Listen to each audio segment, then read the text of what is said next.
Hello, खुलुमबाय, नमस्ते, salam. दिनै भिडिअ लाबोनाया जाहैबाय जास्ट मोनसेल' रिजन फेसबुकआव आरो ना भाइरेल जाबाय थानाय माने बिदि शेयार खालामबाय थादों माने खोथाया जाहैबाय मा नायनोनो बाबाय जों माने मालायनि भाइरेल जानायखौ शेयार खालामनानै मा मोनखो जेनेबा जोंनि मानसिफ्रा मा मोनखो जोंनि जेनेबा जायगाफ्राव लामा मोनसे जायाखैबा लामा बायनाय दंबा अबेबा गभर्नमेन्ट एस्टाब्लिशमेन्टफ्राव जेनेबा अफिसार्सफ्रा खामानि मावाखैबा बा एमप्लयिसफ्रा साख्रिआवलाफ्रा खामानि मावाखैबा बेफोरखौ भाइरेल खालामबानो जायोना खामानि मावाखै मायाखै होननानै जाहाथे कमप्लेन थांथों जाहाथे बै बिथाङाबो जेनेबा गावनि पाब्लिक सार्भिसखौ मोजाङै मावनो हाथों बेफोरखौसो भाइरेल खालामनांगौ जोंनि मानसिया मा मुलि सुलि मालाय जाथिनि माबा भाइरेल जानायनो माबा जोंनि हारिनि भाइरेल जानायनो माने बेफोरखौ नायनोनो बाबाय बेसेबां नायबावनो जों ओमफ्राय सोरबा सोरबा बुङो नायनो नाङा माने नों नायाबा नाया था बेफोरबायदि आरो स्क्रल खालामबानो फैयोबा बोरै एभयड खालामनो ना बहुद मानसियाबो बुंदों जेनेबा जोंबो रायलायलायदों आरो मैयाबो रायलायदों दाख्लैबो रायलायलायदों जाम्बा जाजोबखो नामाखोब्रा जोंनि मानसिफ्रालाय माने खालि भाइरेलनि खोथाल' रायलायो भाइरेल शेयार खालामलायो मायो बेफोरबायदि आरो ओमफ्राय दा बेनो आरो जेनेबा शेयार खालामबा खालाम जोंनि लामा बायनायफोरखौ शेयार खालाम सोरबा अफिसफ्राव जुदि साख्रिआवलाफ्रा अफिसाव फैयाखैबा बेखौ शेयार खालाम नोंथांमोनाव सोरबा फैसा बिदोंबा अफिसनि खामानि मावनो थाखाय फैसा बिदोंबा बेफोरखौ शेयार खालाम बेफोरखौ भाइरेल खालामना हो जेनेबा हस्पिटालफ्राव दाख्लैसो नै आं सिभिल हस्पिटालाव थांदोंमोन दाथ' जोंना आर.एन.बि. सिभिल हस्पिटालाथ' जेनेबा आर.एन.बि. हस्पिटालसो जानानै थाबाय सिभिल हस्पिटालाथ' क'क्राझार मेडिकेल कलेजावसो लांबाय नालाय ओमफ्रायो आं थांदोंमोन आरो आर.एन.बि. सिभिल हस्पिटालाव आर.एन.बि. हस्पिटालाव ओमफ्राय एसे थिगानो खिन्थु मा होनोना जुमुदै मुजुनाय गय जानानै जुमुदै मुजुनाय माने बेथ' थाखायो जोंनि इण्डियान्सफ्रा बेखौ मालाबाबो गारखाया माने स्पिटिं कब्रा होनोना जोंनि मानसिफ्रा बेखौ खमायनांगौ आरो बेफोरबायदिखौ ओमफ्राय आं भाइरेल खालामनो सानदोंमोन खिन्थु आंनि न'खरनि मानसिया मोनसे बाहाय एडमिट जादोंमोन नालाय ओंखायनो आं बेफोरखौ माने शेयार खालामासै आरो दा नोंथांमोनाबो नायनो हागोन नोंथांमोननि न'खरनि मानसिफ्राबो सोरबा जेनेबा हस्पिटालफ्राव एडमिट जानो हागौ मागौ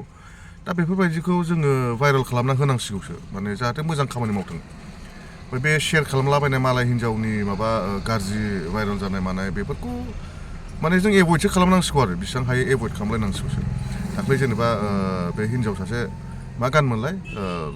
लंथं जुगनि ना मा होनो आं मोजाङै खोनाफेरबावाखै गानखौनो दाख्लै सोरबा दामलाबायनायखौसो खोनालाबायदों जेखि लाजिनो ओंखारखादों आं माने न'खरजों खोनासंजाया आरोना बेफोर माबा गानफ्राबो माने मिनिङा थिगैनो जेनेबा जावदों हिन्जावफोरखौ खान्दा खुन्दा गाननायफोरखौ जेनेबा मानो होनबा जेरै गानाबो लाजिथावथाव हिन्जावफोरखौबो जेनेबा खान्दा खुन्दा ब्रा नुजालायनाय गानोबा बा खान्दा खुन्दा गानोबा जोंबो एसे गाज्रि नुयोना जोंनाबो गथ'फोर दं न'खराव बिनानावफोर दं बिब'फोर दं जेनेबा गाज्रि नुयोना जेनेबा लामाफ्राव बिदि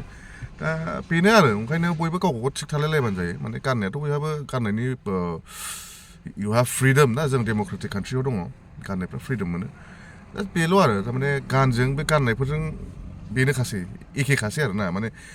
हिन्जावफ्रा बे खान्दा खुन्दा गाननायखायसो ब्रा नुजालायनाय गाननायखायसो जेनेबा गानाबो फैदों बेफोरबायदि ओंखायनो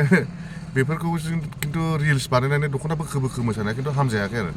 दा जोंबो नुदों दाख्लै सोरबा गामियाव मिटिं खालामजालायनानै आं बिराद मोजां मोनदों मिटिं खालामजादों बादा होदों खिन्थु हौवाया आखाइ होनो हामामोन आरो बे हिन्जावखौ बिथांखौ ओमफ्राय दस्रा हिन्जावा बुयोबाबो आं जेबो होनामोन खिन्थु हौवाया हिन्जावखौ आखाइ होनो हामा बे माने साबजाया आरो ना जों आसो मेन जों हिन्जावखौ आखाइ होनोबो नाङा दोरखारबो गैयाना नांगौबा राय जाव जेनेबा जोंना नै सासे फंबाय दं जन गाज्रि होननाय बेथ' जावो थिगसे बिदि जाव रस्ट खालाम खिन्थु आखाइ होनो नाङा आरो आखाइ होनो हामा बिदि माने हिन्जावफ्रा हाजार हकबाबो जेनेबा न'खरनि लोक्षि होननानै बुङोना ओमफ्राय इण्डियान कास्टम्स बा इण्डियान ससियेल माबाफ्राव जेनेबा लक्ष्मि घरका लक्ष्मि होनना बुङोना जों हिन्जावफोरखौ थिग बिदिनो रेसपेक्ट होनांगौ आरो हिन्जावफोरखौ ओमफ्राय हिन्जावफ्राबो गावसिनि रेसपेक्टखौ दोननो रोंनांगौ खिन्थु नोंसोर नोंसिनि रेसपेक्टखौ लाखियाबा सोर रेसपेक्ट होनो ना बेफोरबो मोनसे खोथा फैयो ओंखायनो जों बेफोरखौ एसे सिन्थासो खालामलायनांसिगौ माने बयहाबो फ्रिदम दं जेनेबा खोथाथे खोथा नोंनि पार्सनेल लाइफखौ जावनानै जेबो लाब गैया जेनेबा प्रमद बर' बिथां जोंनि CM होनो ना दाथ' गोदोथ' जों चिफ होनोमोन दाथ' CM होनना बुङो बिथाङा मोजां खामानि मावदों गावनि हानायखिनिखौ मावगासिनो जोंबो नुदों जेनेबा ओमफ्राय नैबे जोंना जेनेबा जेलाव थानाय मानाय बेफोरखौथ' जेनेबा बेफोरथ' टेकनिकेल खोथा जाहैबाय गावसिनि सिङाव मा रायलायदों मादों माने बिसोरथ' पलिटिशियानसो नालाय ओमफ्राय दा खामानियाथ' नुगासिनो एसे एनैया मावगासिनो कयेकटाखौ मावदों मावाखै नङा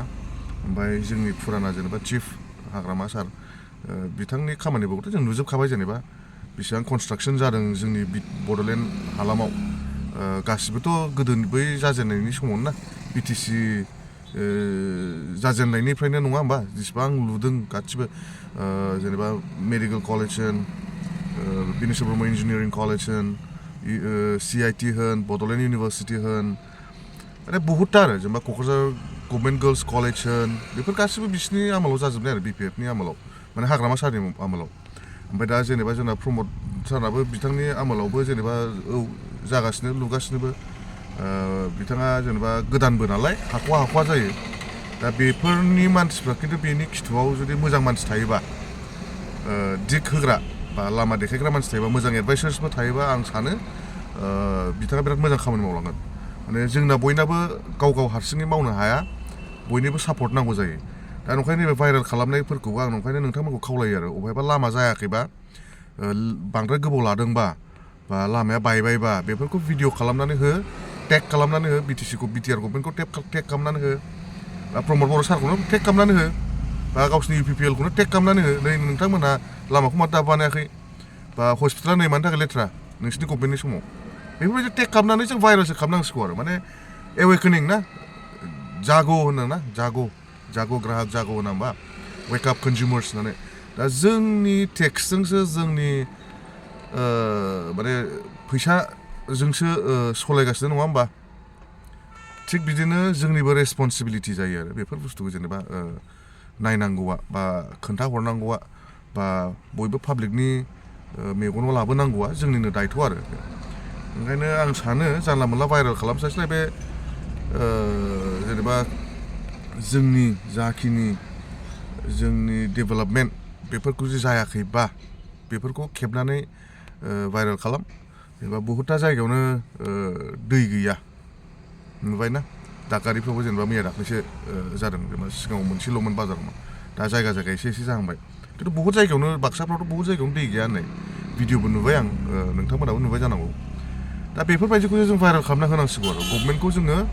एवेकेनसो खालामहोनांसिगौ माने बिसोरखौ जों सिरि मोनहोनांसिगौसो गभर्नमेन्टखौ जों ज' जानानै पाब्लिकआ ज' जायोबा मानो हाया आरो नोंथांमोनहा एथ' फेसबुक सालायो ससियेल मिडिया दं नोंसोरनाव एथ' फल'वार्स दं मा दं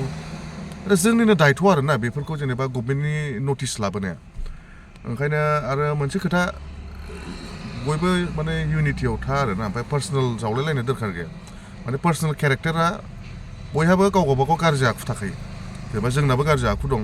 सोरबा बिथांनाबो गाज्रि आखु थानांगौ नोंथांमोननाबो गाज्रि आखु थानांगौ दा बे आखुखौ जुदि नोङो प्रसार खालामनांगौ बेथ' नङा आरो माने केरेक्टार एसेसिनेसन खालामनाङा मानसिखौ गावबागाव लाइफ नङा होमबा बयबो जिखुनु जों बयखौबो अनलायलायनांगौ हेल्प होलायलायनांगौ इउनाइटेड थालायलायनांगौ बेल' ओमफ्राय ससियेल एवेकेनिं लाबोनांगौ एसे जाखिनि हायो बेफोर आरो बुस्थुआ स' आं बेखौ होननानैनो नोंथांमोननिफ्राय आं बिदाय लानोसै खुलुमबाय गोजोन्थों जय हिन्द